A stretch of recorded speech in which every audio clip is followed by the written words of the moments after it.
Hey guys, welcome back. I hope you've had a wonderful day and a wonderful night, and I'm so glad you joined me again for another story. This time, I'm going to be reading Dracula by Bram Stoker, Chapter 1. Now, please make sure you like my YouTube channel and turn on notifications for when I go live, and make sure you leave in the comment section if you've ever read this book before. So, Chapter 1 of Bram Stoker's Dracula. Ready? Chapter 1. Jonathan Harker's Journal, kept in shorthand. 3 May. Left Munich at 8:35 p.m. on 1st May, arriving at Vienna early next morning. Should have arrived at 6:46, but train was an hour late. Budapest seems a wonderful place, from the glimpse which I got of it from the train, and the little I could walk through the streets. I feared to go very far from the station, as we arrived late and would start as near the correct time as possible. The impression I had was that we were leaving the west and entering the east, and the most western of splendid bridges over the Danube, which is here of noble width and depth, took us among the traditions of Turkish rule. We left in pretty good time and came after nightfall to Klausenburg. Here I stopped for the night at the Hotel Royal. I had for dinner, or rather supper, a chicken done up some way with red pepper, which was very good, but thirsty. Memo to self, get recipe from Mina. I asked the waiter, and he said it was called paprika Hendel, and that it was a national dish. I should be able to get it anywhere along. Sorry, I have to turn the page. I should be able to get it anywhere along the Carthaginians. I found my smattering of German very useful here. Indeed, I don't know how I should be able to get on without it. Having had some time at my disposal when in London, I had visited the British Museum and made search among the books and maps in the library regarding Transylvania. It had struck me that some foreknowledge of the country could hardly fail to have some importance in dealing with a nobleman of that country.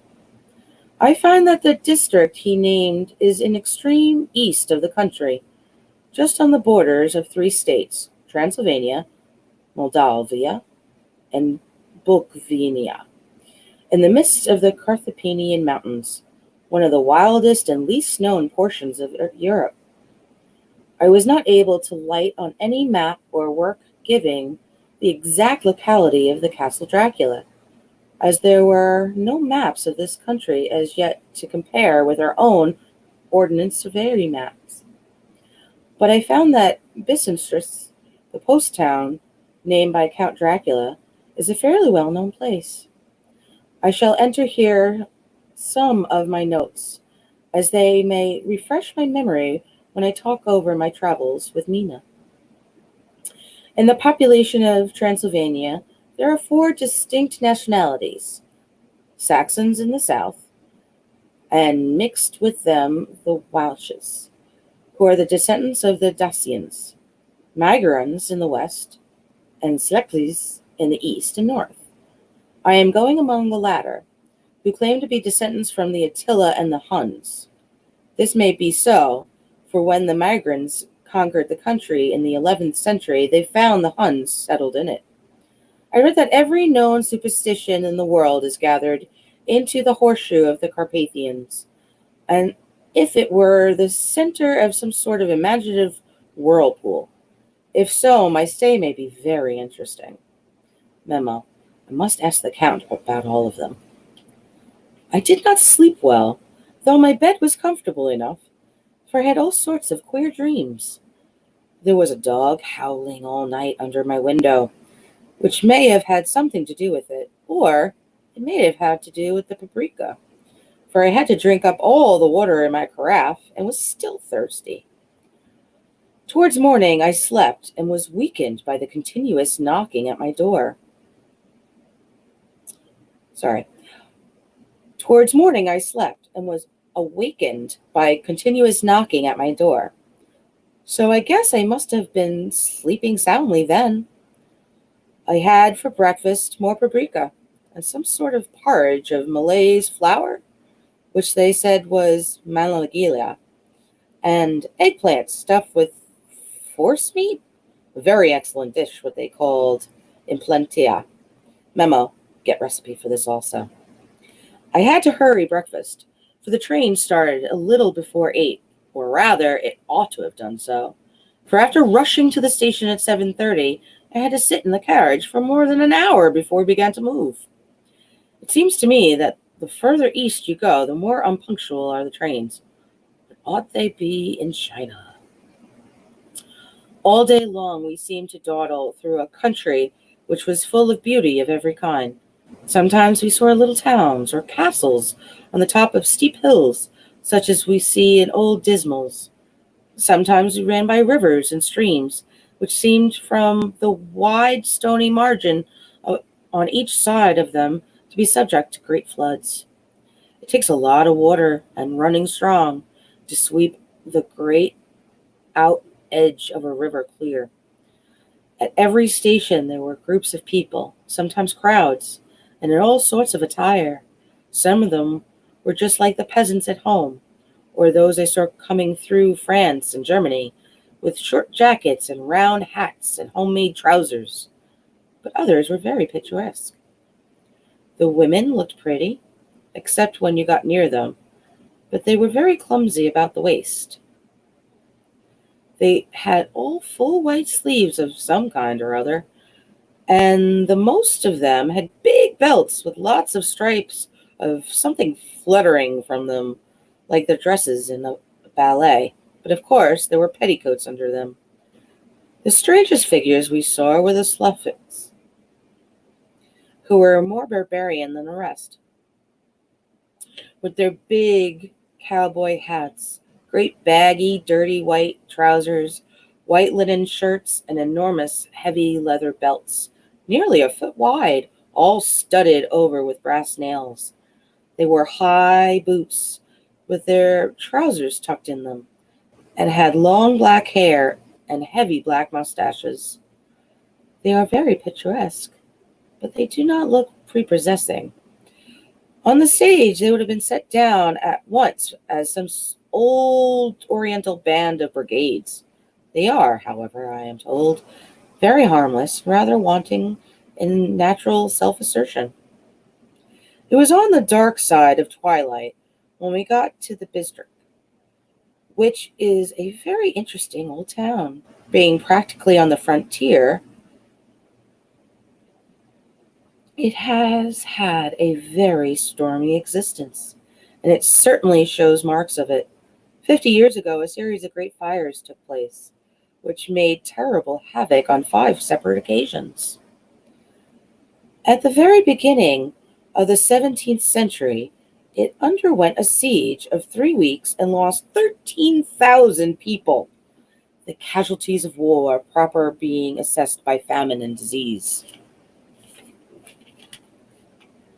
Count Dracula had directed me to go to the Golden Crown Hotel, which I found, to my great delight, to be thoroughly old-fashioned, for of course I wanted to see all I could of the ways of the country. I was evidently expected, for when I got near the door, I faced a cheery-looking elderly woman in the usual peasant dress, white undergarment with long double apron, front and back, of colorful stuff fitting almost too tight for modesty. When I came close, she bowed and said, "Herr Englishman?" "Yes," I said. "Jonathan Harker." She smiled and gave some message to an elderly man in white sleeve shirts who had followed her to the door. He went, but immediately returned with a letter. my friend. Welcome to the Carpathians. I am anxiously expecting you. Sleep well tonight. At 3 tomorrow, the diligence will start for Bolfrenia. A place on it is kept for you. At the Borgo Pass, my carriage will await you and will bring you to me. I trust your journey from London has been a happy one, and that you will enjoy your stay in my beautiful land. Your friend, Dracula. 4 May. I found that my landlord had got a letter from the Count, directing him to secure the best place on the coach for me. But on making inquiries as to details, he seemed somewhat reticent, and pretended that he could not understand my German. This could not be true, because up to then he had understood it perfectly. At least he answered my questions exactly as if he did. He and his wife, the old lady who had received me, looked at each other in a frightened sort of way. He mumbled out that the money had been sent in a letter. That was all he knew. When I asked him if he knew Count Dracula and could tell me anything of his castle, both he and his wife crossed themselves, and saying that they knew nothing at all, simply refused to speak further. It was so near the time of starting that I had no time to ask anyone else, for it was all very mysterious and not by any means comforting. Just before I was leaving, the old lady came up to my room and said in a very hysterical way, "Must you go? Oh, young Herr, must you go?" She was in such an excited state, she seemed to have lost a grip of what German she knew, and mixed it all up with some other language which I did not know at all. I was just able to follow her by asking many questions. When I told her that I must go at once, and that I was engaged on important business, she asked again, "Do you know what day it is?" I answered that it was the 4th of May. She shook her head and said again, "Oh, yes, I know that. I know that, but do you know what day it is?" On my saying I did not understand, she went on, "It is the eve of St. George Day. Do you not know that tonight, when the clock strikes midnight, all evil things in the world will have full sway? Do you know where you are going and what you are going to do?" She was in such evident distress that I tried to comfort her, but without effect. She finally went down on her knees and implored me not to go, at least to wait a day or two before starting. It was all very ridiculous, but I did not feel comfortable. However, there was business to be done, and I could allow nothing to interfere with it. I therefore tried to raise her up and said as gravely as I could that I thanked her, but my duty was imperative and I must go. She then rose, dried her eyes, taking a crucifix from her neck, offered it to me. I didn't know what to do, for as an English churchman, I have been taught to regard such things as in some measure idolatrous, and yet it seemed so ungracious to refuse an old lady meaning so well and in such a state of mind. She saw, I suppose, the doubt in my face, for she put the rosary around my neck and said, "For your mother's sake," and went out of the room. I am writing up this part of the diary whilst I am waiting for the coach, which is, of course, late, and the crucifix is still around my neck. Whether it is the old lady's fear, or the many ghostly traditions of this place, or the crucifix itself, I do not know. But I am not feeling nearly as easy in my mind as usual. If this book should ever reach Mina before I do, let it bring my goodbye. Here comes the coach. 5 May. The castle. The gray of the morning has passed, and the sun is high over the distant horizon, which seems jagged, whether with trees or hills, I know not, for it is so far off that big things and little are mixed. I am not sleepy, and as I am not to be called until I awake, naturally I write until sleep comes. There are many odd things to put down, and least who reads them may fancy that I dined too well before I left Bistris. Let me put down my dinner exactly. I dined on what they called robber steak, bits of bacon, onion, and beef, seasoned with red pepper, and strung on sticks and roasted over the fire in a simple style of the London cat's meat. The wine was golden Medici, which produces a queer sting on the tongue, which is, however, not disagreeable. I had only a couple of glasses of this, and then nothing else. When I got on the coach, the driver had not taken his seat, and I saw him talking with the landlady. They were evidently talking of me, for every now and then they looked at me. And some of the people who were sitting on the bench outside the door, which they call by a name meaning word bearer, came and listened, and then looked at me, most of them pityingly. I could hear a lot of words often repeated, queer words. There were many nationalities in the crowd. So I quietly got my Polgot dictionary from my bag and looked them out. I must say they were not cheering me, for among them, Ordok, Satan, Polok, Hell, Strangnoka, Witch, Vork, and Vosvlak, both of which mean the same thing, one being Slavic and the other being Serbian, for something that is either werewolf or vampire. Memo to self.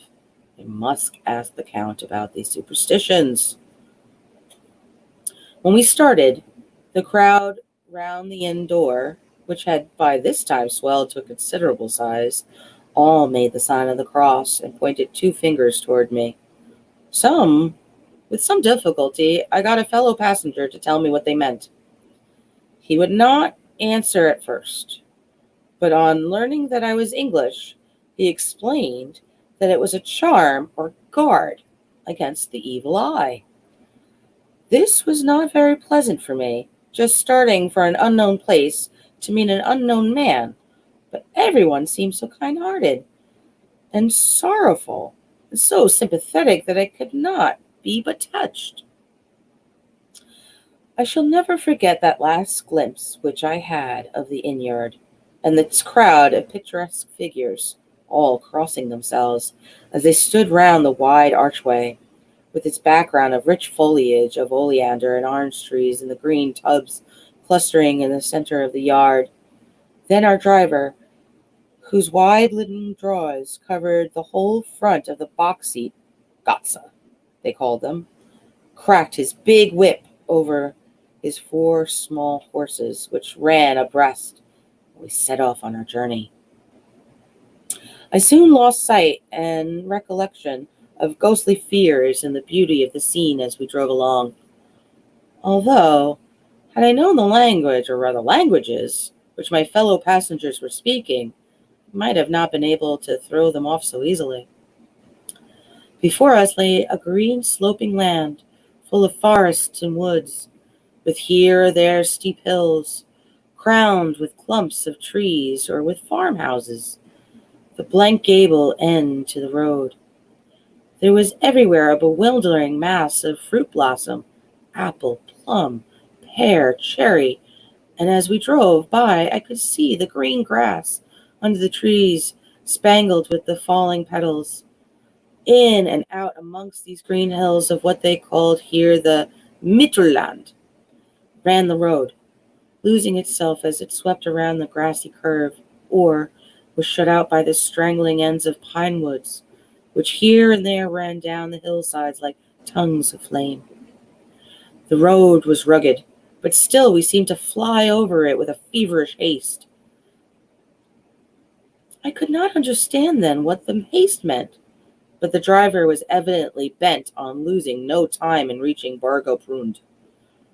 I was told that this road is in summertime excellent, but that it had not yet been put in order after the winter snows. In this respect, it is different from the general run of the roads in the Carpathians, for it is an old tradition that they are not to be kept in too good order.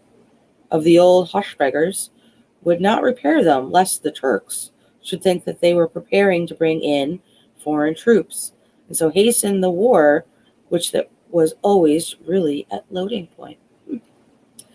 Beyond the green swelling hills of the Mittelland rose mighty slopes of forest up to the lofty steeps of the Carpathians themselves. Right and left of us they towered, with the afternoon sun falling full upon them and bringing out all the glorious colors of this beautiful range. Deep blue and purple in the shadows of the peaks, green and brown where grass and rock mingled, an endless perspective of jagged rock and pointed crags, till these were themselves were lost in the distance, where the snowy peaks rose grandly. Here and there seemed mighty rifts in the mountains, through which, as the sun began to sink, we saw now and again the white gleams of falling water. One of my companions touched my arm as we swept round the base of a hill and opened up the lofty snow-covered peak of a mountain, which seemed, as we wound our serpentine way, to be right before us. Look, he's in the Zek, God's seat, and he crossed himself reverently.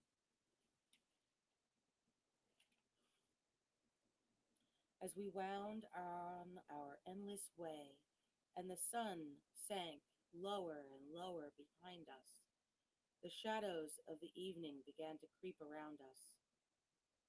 This was emphasized by the fact that the snowy mountain top still held the sunset and seemed to glow out with a delicate cool pink. Here and there we passed Czechs and Slovaks, all in picturesque attire, but I noticed that the courtier was painfully prevalent.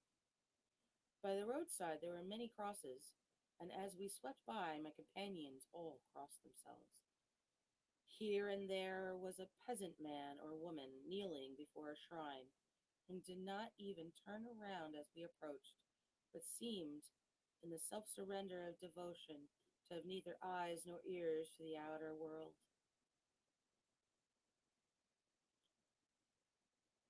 There were many things new to me.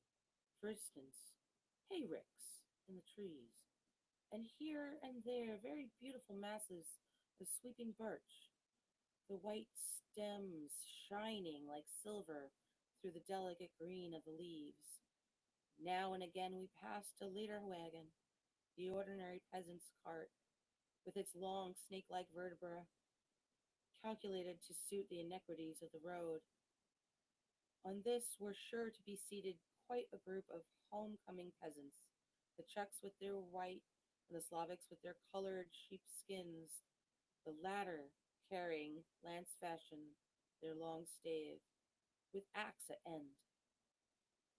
As the evening fell, it began to get very cold, and the growing twilight seemed to merge into one dark mistiness. The gloom of the trees, oak, beech, and pine, threw in the valleys which ran deep between the spurs of the hills. As we ascended through the pass, the dark firs stood out here and there against the background of late-lying snow. Sometimes, as the road cut through the pine woods that seemed in the darkness to be closing down upon us, great masses of grayness, which here and there bestrew the trees, produced a particularly weird and solemn effect, which carried on the thoughts and grim fancies endangered earlier in the evening, when the falling sunset threw into the strange relief the ghost-like clouds which amongst the Carpathians seemed to wind ceaselessly through the valleys. Sometimes the hills were so steep, despite our driver's haste, the horses could only go slowly. I wished to get down and walk them up, as we do at home, but the driver would not hear of it. No, no, he said, you must not walk here. The dogs are too fast. And then he added, with what he evidently meant for grim pleasantry, for he looked around to catch approving smile of the rest. Now you may go, and you may have enough of such matters before you go to sleep. The only stop he would make was a moment's pause to light his lamps. When it grew dark, there seemed to be some excitement amongst the passengers, and they kept speaking to him, one after another, as though urging him to further speed. He lashed the horses unmercilessly with his long whip, and with wild cries of encouragement urged them on to further exertion. Then, through the darkness, I could see a sort of patch of gray light ahead of us, as though there was a cleft in the hills. The excitement of the passengers grew greatly. The crazy coach rocked on its great leathery springs and swayed like a boat tossed on a stormy sea. I had to hold on. The road grew more level, and we appeared to fly along. Then the mountains seemed to come up nearer to us on each side and to frown down upon us. We were entering the Borgo Pass. One by one, several of the passengers offered me gifts, which they pressed upon me with earnest, which would take no denial. These were certainly of an odd and varied kind, but each was given in simple good faith, with a kindly word and a blessing, and that strange mixture of fear-meaning movement which I have seen outside the Hotel District, the sign of the cross and the guard against the evil eye. Then, as we flew along, the driver leaned forward, and on each side the passengers, craning over the edge of the coach, peered eagerly into the darkness. It was evident that something exciting was either happening or expected. But though I asked each passenger, no one would give me the slightest explanation. This state of excitement kept on for some little time, and at last we saw before us the pass opening out on the eastern side. There were dark, rolling clouds overhead, and in the air were the heavy, oppressive sense of thunder. It seemed as though the mountain range had separated two atmospheres, and that now we had gotten into the thunderous one. I was now myself looking out for the countenance and conveyance which was to take me to the Count. Each moment I expected to see the glare of lamps through the blackness. All was dark. The only light was the flickering rays of our own lamps, in which the steam from our hard-driven horses rose in a white cloud. We could see now the sandy road lying white before us, but there was on it no sign of a vehicle. The passengers drew back with a sigh of gladness, which seemed to mock my own disappointment. I was already thinking what I had best do, when the driver, looking at his watch, said to the others something which I could hardly hear. It was spoken so quietly and in such a low tone I thought it was an hour less than the time. Then turning to me, he said in German, worse than my own, "There is no carriage here. The heir is not expected at all, after all. He will now come on to Bulkovania and return tomorrow or the next day. Better the next day." Whilst he was speaking, the horses began to neigh and snort and plunge wildly, so that the driver had to hold on to them.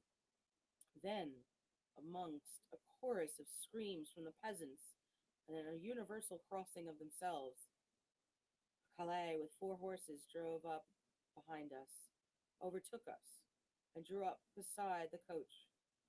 I could see from the flash of our lamps, as the rays fell upon them, that the horses were coal-black and splendid animals.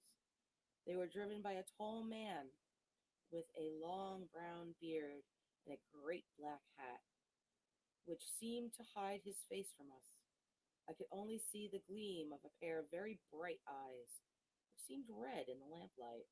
As he turned to us, he said to the driver, "You're early tonight, my friend." The man stammered in reply, the English heir was in a hurry." To which the stranger replied, "That is why, I suppose, you wished him to go on to Bulkovania. You cannot deceive me, my friend. I know too much, and my horses are swift." As he spoke, he smiled. The lamplight fell on a hard-looking mouth, with very red lips and sharp-looking teeth, as ivory as snow. One of my companions whispered to another the line from Bolliner's Lenore,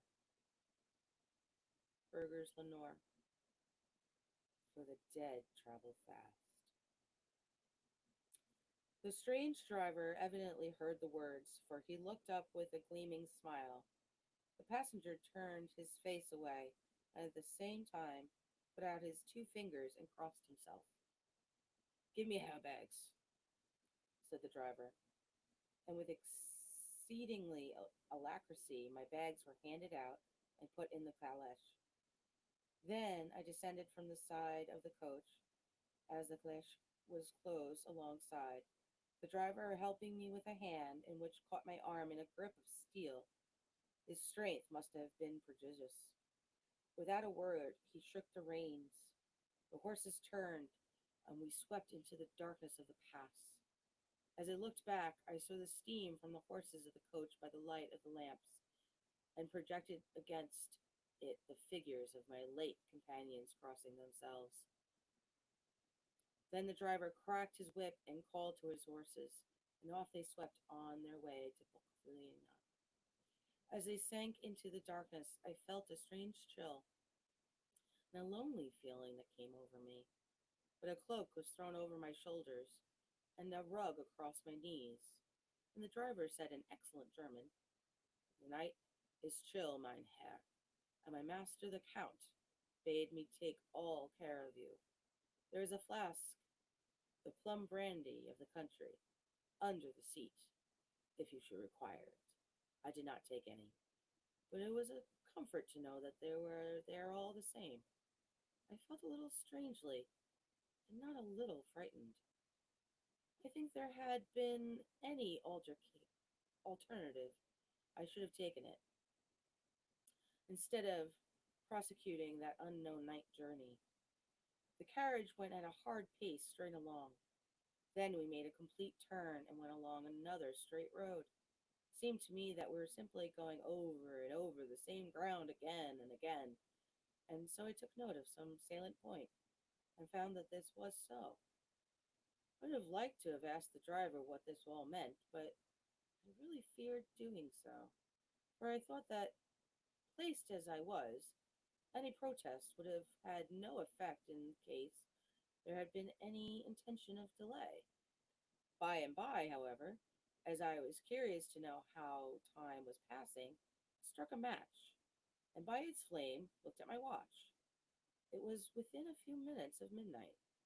This gave me a sort of shock, for I suppose the general superstition about midnight was increased by my recent experiences. I waited with a sick feeling of suspense.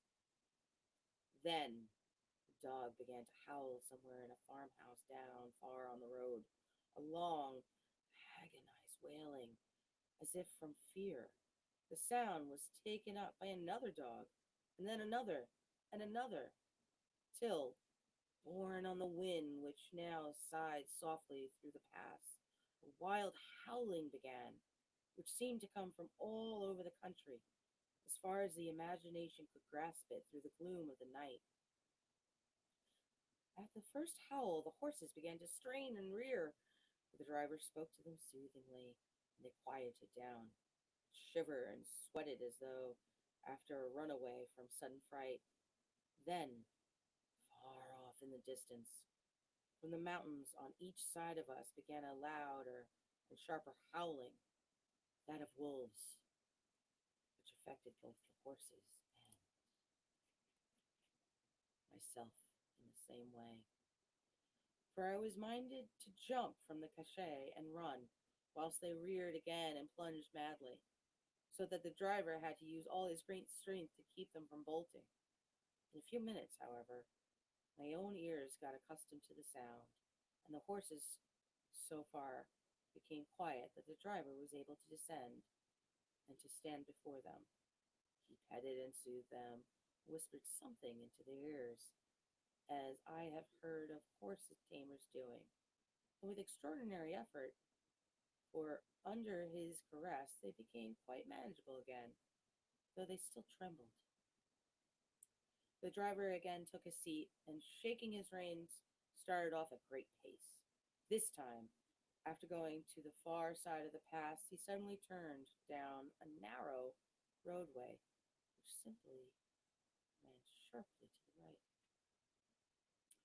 Soon we were hemmed in with trees, which in places arched right over the roadway till we passed as though a tunnel. And again, great frowning rocks guarded us boldly on either side. Though we were in shelter, we could hear the rising wind, for it moaned and whistled through the rocks, and the branches of the trees crashed together as we swept along. It grew colder and colder still, and fine powdery snow began to fall, so that soon we and all around us were covered with a white blanket. The keen wind still carried the howling of the dogs, though this grew fainter as we went our way. The baying of the wolves sounded nearer and nearer, as though they were closing around on us from every side. I grew dreadfully afraid, and the horses shared my fear. The driver, however, was not in the slightest disturbed. He kept turning his head left to right, but I could not see anything through the darkness. Suddenly, away on our left, I saw a faint flickering blue flame. The driver saw it, and at the same moment, he at once checked the horses and jumped to the ground, disappearing into the darkness. I did not know what to do. The less, the less as the howling of the wolves grew closer. But while I wondered, the driver suddenly appeared again, without a word, took a seat, and we resumed our journey. I think I must have fallen asleep and kept dreaming of the incident, for it seemed to be repeated endlessly. Now, looking back, it is as if like a sort of awful nightmare. Once the flame appeared so near the road that even in the darkness around us, I could watch the driver's motions. He went rapidly to where the blue flame arose. It must have been very faint, for it did not seem to illuminate the place around it at all. And gathering a few stones, formed them into some device. Once there appeared a strange optical effect. When he stood between me and the flame, he did not obstruct it, for I could see its ghostly flicker all the same. This startled me, but as the effect was only momentary, I took it as my eyes deceiving me, straining through the darkness. Then, for a time, there were no blue flames, and we sped onward through the gloom, with the howling of the wolves around us, as though they were following in a circular motion. At last there came a time when the driver went further afield than he had yet gone, and during his absence the horses began to tremble worse than ever, and to snort and scream with fright. I could not see any cause for it, for the howling of the wolves had ceased altogether. But just then the moon, sailing through the black clouds, appeared behind the jagged crest of a beetling, pine-clad rock, and by its light I saw around us a ring of wolves, with white teeth and lolling red tongues, with long, sinewy limbs and shaggy hair. They were 100 times more terrible in the grim silence which held them than ever when they howled. For myself, I felt a sort of paralysis of fear. It was only when a man feels himself face to face with such horrors that he can understand their true import. All at once the wolves began to howl, as though the moonlight had had some particular effect on them. The horses jumped about and reared and looked helplessly around with eyes rolling in a way painful to see. But the living ring of terror encompassed them on every side, and they had to perform to remain within it. I called to the coachman to come, for it seemed to me that our only chance was to try to break out through the ring and to aid his approach. I shouted and beat the side of the calais, hoping by the noise to scare the wolves from its side, so that as to give him a chance of reaching the trap. How he came there, I know not, but I heard his voice raised in a tone of imperious command, and looking toward the sound, saw him standing on the roadway. As he swept his long arms, as though brushing aside some impalpable obstacle, the wolves fell back and back further still. Just then, a heavy cloud passed across the face of the moon, so that we were again in darkness. When I could see again, the driver was climbing into the sleigh, and the wolves had disappeared. This was all so strange and uncanny that a dreadful fear came upon me, and I was afraid to speak or move. The time seemed immemorable as we swept on our way, now in almost complete darkness, for the rolling clouds obscured the moon. We kept on ascending, with occasional periods of quick descent, but in the main always ascending. Suddenly, I became conscious of the fact that the driver was in the act of pulling up the horses into the courtyard of a vast ruined castle, from whose tall black windows came no ray of light, and whose broken battlements showed a jagged line against the moonlight sky. This was chapter 1 of Dracula by Bram Stoker. What'd you guys think? Did you like chapter 1? I know most people probably have seen the movie. Did you ever read the book? Did you like chapter 1? Let me know in the comments. Make sure, please, to like my YouTube channel, to look through my videos. I have other books I've read, other stories, other poems, and much more. Please also make sure to turn on your notifications for my channel so that every time I go live, you'll be notified. And please, write in the comments if you've ever read this book, if you've watched the movie, if you enjoyed it, if you enjoyed this chapter. I'll be looking and I'll be commenting back. And as always, I hope you've had a wonderful day, a wonderful night, and as always,